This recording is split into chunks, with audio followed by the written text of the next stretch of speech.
Markets are nervous. The media is in full panic mode. There's headlines all over the place. Why are we doing nothing to the portfolio? Strait of Hormuz being shut, the potential supply constraints of about 20% of the world's oil not necessarily moving. When we're watching all of that, there's actually nothing for us to do because we are already positioned for it. People are calling it a black swan event. Is it a black swan event? Well, it's not a black swan for starters. These are just logical outcomes that we've talked about for many times before. Been positioning for geopolitical fracturing, a breakdown in the existing power structures, change in monetary regime, all these things that we talked about many, many times. I think the idea of the sort of black swan thing is it's a scapegoat for not paying attention or not having paid attention for years to the obvious things happening around us. So we're going to move from a just-in-time supply chain to a just-in-case.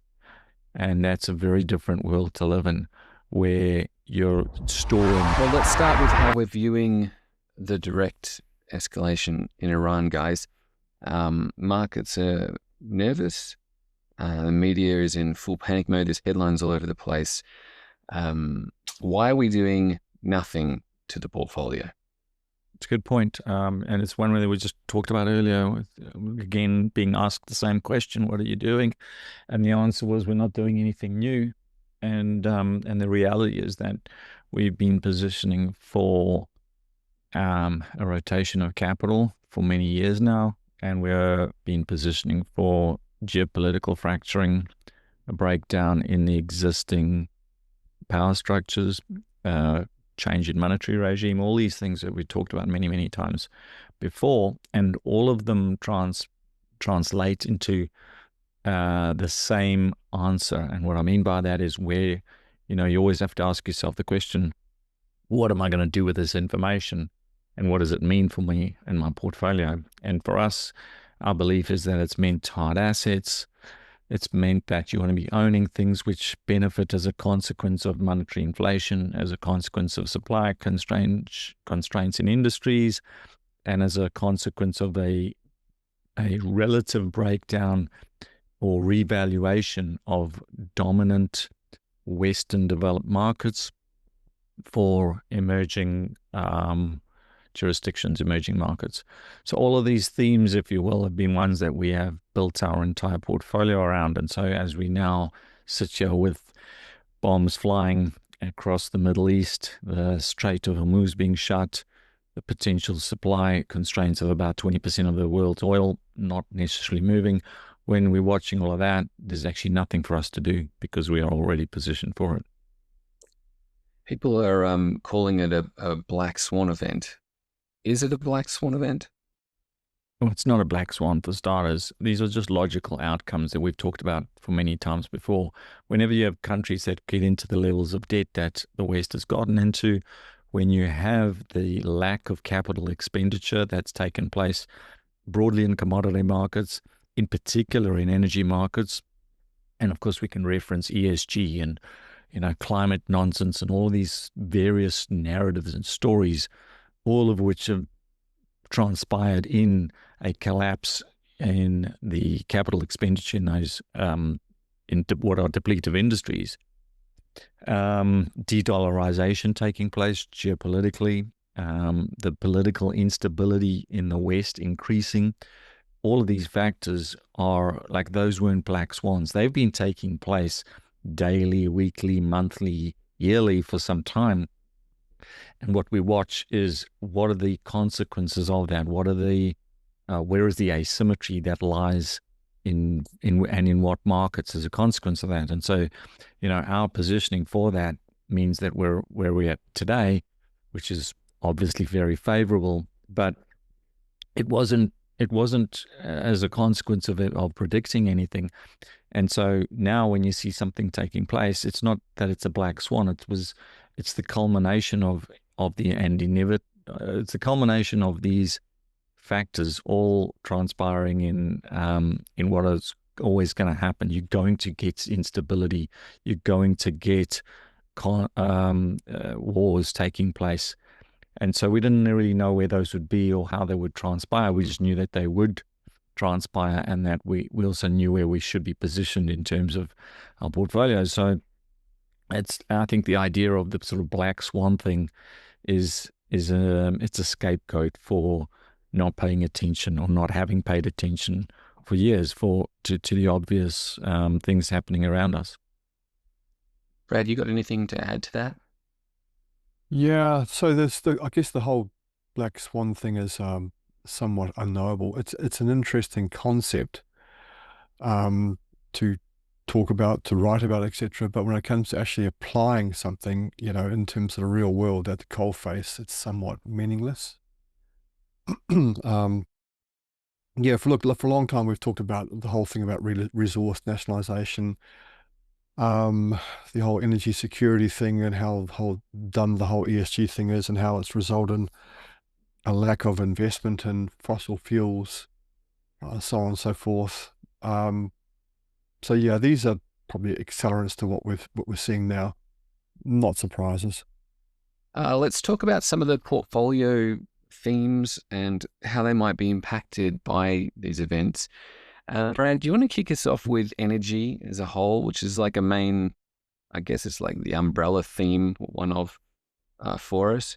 And Chris, if you want to chime in as Brad goes through each of the components of the portfolio, be good. Okay, so essentially, I mean, look, everyone knows this. So Iran sits, where the Straits of Hormuz is, and it's been the supply has been restricted. It's not just oil; it's products, be it gas, oil, gasoline, and also very, very importantly LNG and ammonia. Which is fertilizer. 33% of the world's supply of ammonia goes through the Straits of Hormuz. Supply was already tight, contrary to popular belief out there. Supply of global oil, petroleum products was rather tight. I guess the big gorilla in the room here is US shale. And it's one of the big things we've been positioning for, is US shale is going to deliver negative surprises in terms of growth over the next 5 years. We're pretty sure it's topping out. The basins are maturing, so on and so forth. There are no supplies out there coming online to offset the decline in shale. So we've been sort of predicting supply deficits, over the next 5 or so years.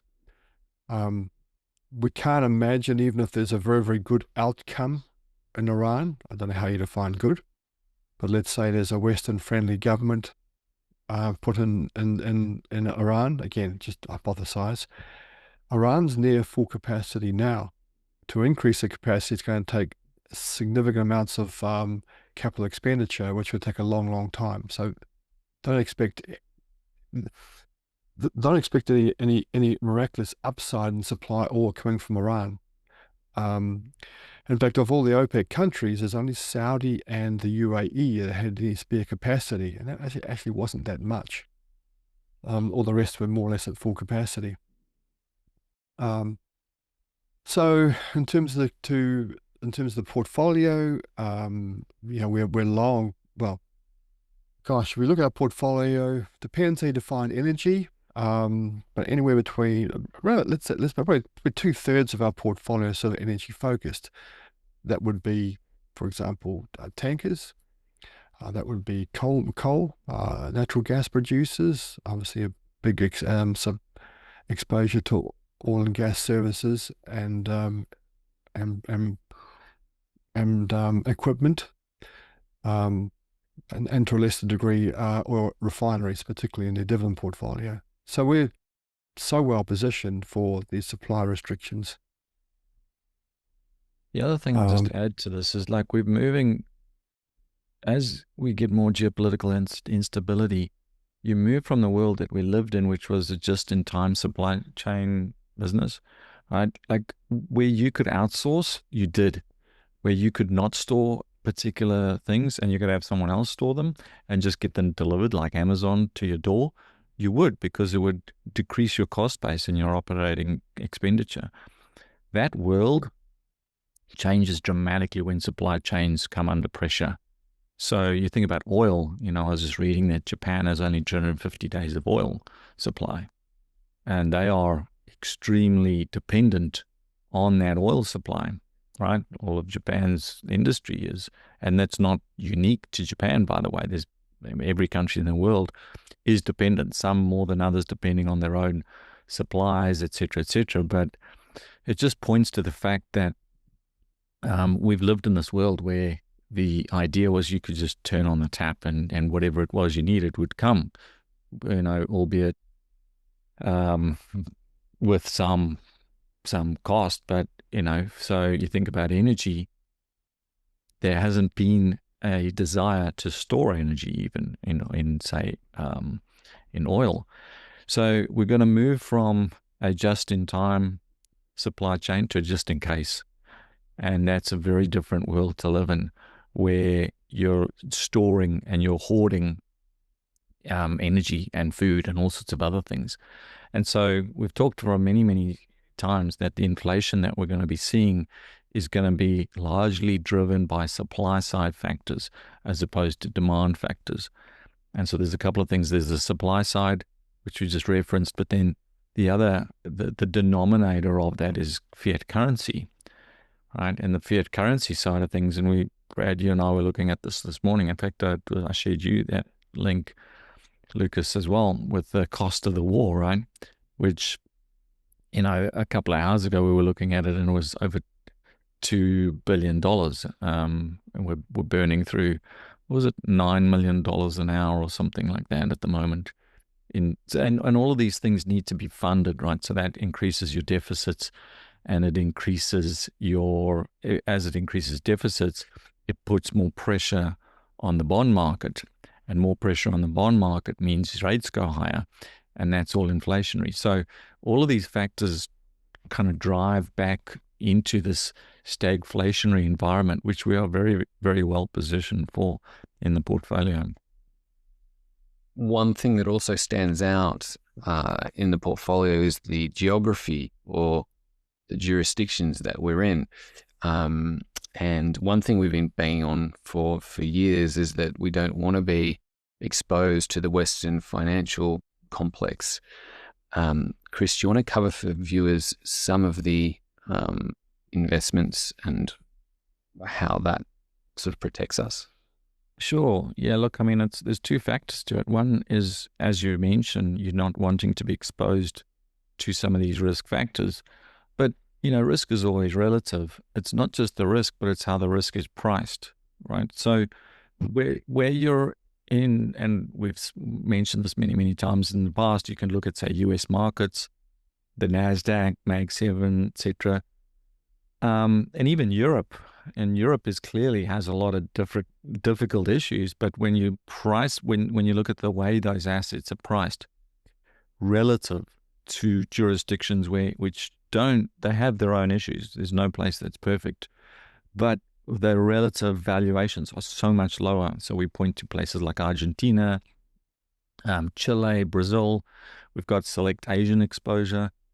The relative value in these largely emerging markets is just extraordinary, and so that's part of this play. It's not just the sectors that are obvious that we've discussed, but it's also where you're buying into these emerging markets that on a relative basis are really, really cheap. And so we've mentioned many times in the past, the valuation difference between, say, emerging markets and the NASDAQ, between Chile and Brazil, and these have done relatively well over the course of the last 4 or 5 months.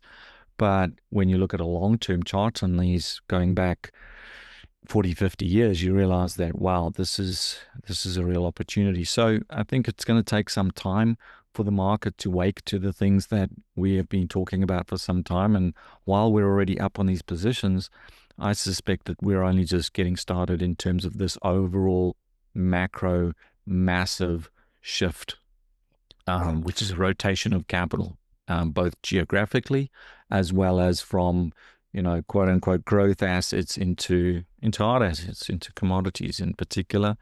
And basically things that matter. You know, Brad, Chris mentioned there the performance briefly. Do you want to go over, for folks who aren't part of Insider or Glenorchy, who might be wondering how this positioning, which hasn't really changed for a long time, done over the last year or so? Because as Chris mentioned, looks like it's the start of something big. Yeah. Well, if you look at our portfolio, we're concerned that we're up about 50% over the last 12 months. That's across both strategies. That's while the S&P has been relatively flat, even weak, and the NASDAQ has been the same, hasn't really gone anywhere. Our exposure, so as I said, on average, it's about probably 65% exposure to energy. That's across different energy categories, be it coal mining, natural gas production, oil and gas services, oil and gas producers. There's also shipping, and that's namely tanker stocks. And then, of course, there's other exposures to commodities in terms of precious metals and so on and so forth. These aren't really fashionable sectors. They haven't been for a while, but now they're coming back into vogue. Given how long they've been unloved, the upside is going to be significant. I think what's happened as of late has just been a bit of icing on the cake. There's a big fundamental theme that this so-called war or whatever incursion is covering up. So just to confirm, also for people in Insider who might be wondering, we're not trimming our portfolio, we're not taking any profits, we're not quote unquote reducing risk, none of that sort of stuff? We're doing nothing. We're fully invested. We can't do anything. If we were not fully invested, let's say we had 20% cash, we'd be buying here and now. Even if some of these things have jumped up over the last few days, we still think there's much more upside to come. Yeah, you mentioned avoiding risk. I mean, one of the things that we look at in an environment of conflict, for sure, and in an environment of deficits exploding, then one of the great risks that you have is to hold in cash, right? So financialized assets do not benefit in these environments. So it's the way that we look at it is actually, this is a risk off portfolio, is to hold the kind of hard assets which should not be devalued in this kind of environment. And then that coupled with the fact that we have short positions on the NASDAQ helps us sleep pretty well at night. So the extremely overvalued assets, many of which are, some of which have certainly questionable valuations, and the whole AI thing is basically a revenue-free business model at this point in time. A lot of the stuff that's tied to that, I think, has the potential to get beaten up, and so we're very well protected in that. In fact, we could sort of profit handsomely should we get a big drawdown on that side of things. So for us, it's managing risk, and I think that the old idea of risk off, generally investors look at that and think of that as going to cash, and I think that that's potentially a significant mistake. Again, you're going into an environment where there's going to be massive deficit spending. Bonds never do well in war, and neither does currency. So going to cash is like pretty much guaranteeing that you're going to get hosed in some shape or form by doing so. So it's not our chosen methodology. For those watching this who aren't sort of involved in Insider or Glenorchy or anything like that and are unsure how to position themselves, what would your recommendations be? Look, I think there's two paths. One is first to educate yourselves. And with that, you want to try and understand the cycles that we're in. You want to try and understand what are the undervalued assets, and look for that asymmetry and build yourself a portfolio of assets that mirror that. And don't think in short-term cycles. The vast majority of people are like now looking at the war breaking out going, oh my gosh, what do I do? And they're too late. They needed to have been positioning for that well ahead of the curve. So I think it's important to look in 5 sort of 10-year cycles and then position for that, because the future in the short term is unknowable. The probability of outcomes over the long term actually is somewhat more knowable as a consequence of looking at historical cycles. So from anyone listening to this, there's the disciplined approach of following what we do, and you can do that through the Insider program, and or if you are an individual that has sufficient capital and accredited investor, then you might look at Glenorchy Capital, where we manage the capital based on the topics we've just been discussing, and that's our own personal capital and that of our clients. So those would be the 2 paths. Insider is probably where we explain the thesis, our thinking, where we show positions, where we educate folks on volatility and just how to conduct yourself on a day-to-day basis, how to keep your head on when everyone else is losing theirs, which is happening right now. And we're always talking about how to position for risk and how to take advantage of it. All right. Well, thanks, guys. It's been good. Hopefully, that provides the members and clients with our current thinking. And should we have more black swans in the next month or two, we'll jump on again.